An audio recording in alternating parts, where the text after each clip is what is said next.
Prinsipyo sa buhay, number 10. Kung kinakailangan, ililipat ng Diyos ang langit at lupa upang ipakita sa atin ang kanyang kalooban. Magandang araw po sa bawat isa. Nais palagi ng Diyos ang pinakamainam para sa atin.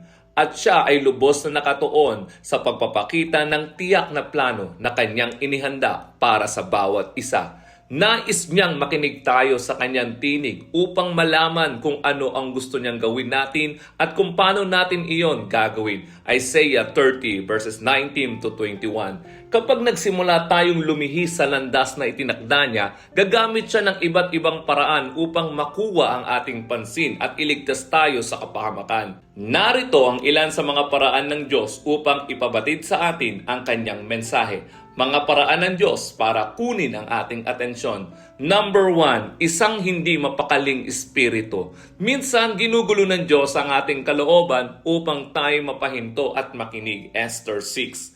Kung nakakaramdam ka ng hindi maipaliwanag na pagkabalisa o pag-aalala, sabihin sa panalangin, Panginoon, may nais po ba kayong sabihin sa akin? Ikalawa, isang salitang binigkas ng ibang tao. Gumagamit din ng Diyos ng mga salita ng ibang tao. Ganyan niya kinausap si Samuel at si Eli. 1 Samuel chapter 3 verses 4 to 18. Kung may ilang tao na nagsasabi sa iyo ng iisang bagay sa maikling panahon, itanong mo sa Panginoon kung sila ba ang ginagamit nila upang magsalita sa iyo. Ikatlo, isang hindi pangkaraniwang pagpapala. Maaaring pagpalain ka ng Diyos sa isang natatanging paraan upang makuha ang iyong pansin. Pero kung ikaw ay independent o masyadong umaasa sa sarili, maaaring gumamit siya ng ibang paraan.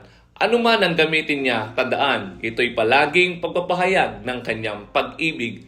Ika-4, hindi sinasagot na panalangin. Minsan, ang sagot ng Diyos sa ating panalangin ay hindi. Si David ay taimtim na nananalangin para sa buhay ng kanyang sanggol, ngunit namatay ang bata. 2 Samuel chapter 12 verses 15 to 18. Maaaring manahimik ang Diyos upang hikayatin tayong siyasatin ang ating puso at pamumuhay. Ikalima, pagkadismaya. Nang ang Israel ay hindi sumunod sa kung ano ang inuutos ng Diyos patungkol sa lupang pangako, dahil sa kanilang hindi paniniwala, hindi sila pinahintulutan ng Diyos na pumasok sa lupang pangako. Nung nagbago ang isip nila, sinabi ng Diyos na huli na ang lahat. Numbers 14. Ginamit ng Diyos ang matinding pagkadismaya upang makuha muli ang kanilang pansin.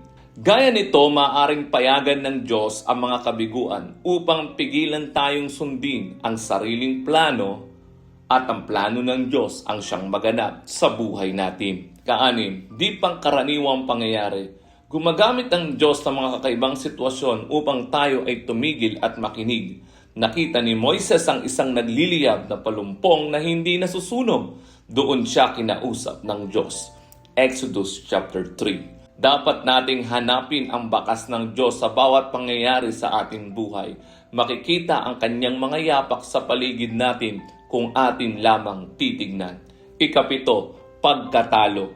Gumagamit ang Diyos ng pagkatalo upang ipakita ang katotohanan. Matapos ang kanilang tagumpay sa Jericho, masyadong naging kampante ang Israel at hindi sinunod ang utos ng Diyos.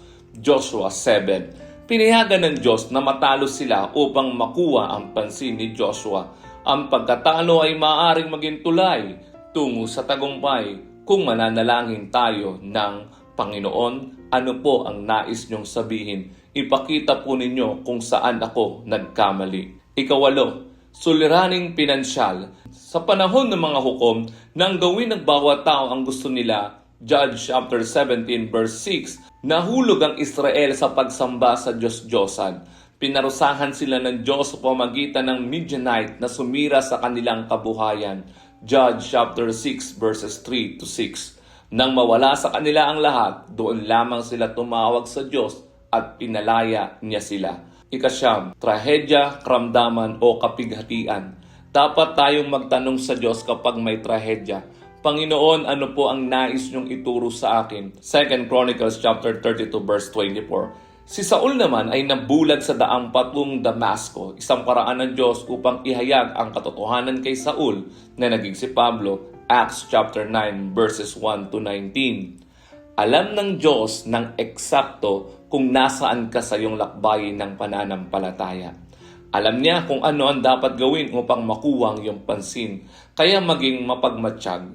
Kung may anuman senyales sa mga pamamarang ito na nararanasan mo ngayon, itanong mo sa Kanya, Panginoon, ano po ang nais niyong sabihin sa akin?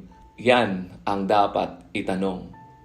Kaya makinig, hindi lamang para marinig, kundi para sumunod.